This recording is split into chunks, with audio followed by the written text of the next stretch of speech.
গেৰজাইপাম গাঁও পঞ্চায়তৰ সভাপতি হিচাপে নিৰ্বাচিত বাপন দাস।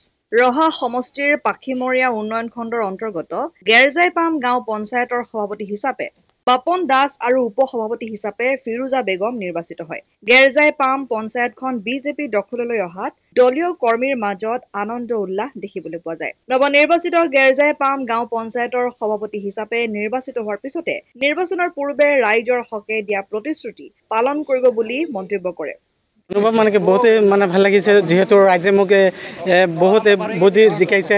তাৰপিছত আমাৰ মেম্বাৰসকলেও মোক ছাপোৰ্ট কৰিছে, ৰাইজৰ কাম কৰিম বুলি ভাবিছে। তাৰ কাৰণে মই সুখী। আগন্তুক দিনত মোৰ লক্ষ্য কি, আমাৰ বহুতো অভাৱ আছে আমাৰ পঞ্চায়তত, কামবিলাক ৰাস্তা আছে, আঁচনি খেলি মেলি আছে, সেইবিলাকৰ মই ধ্যান দিম। আৰু আপোনাৰ নামটো জনাই দিব। মোৰ নাম শ্ৰী বাপন দাস। আপোনাৰ পঞ্চায়তৰ নাম 98 নং গেৰজাইপাম।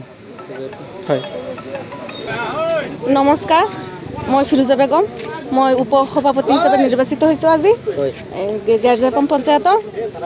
মই ভাবিছোঁ আৰু ৰাইজৰ কাম কৰিম, পঞ্চায়তখন যাতে উন্নত কৰিব পাৰোঁ সেয়ে চেষ্টা কৰিম।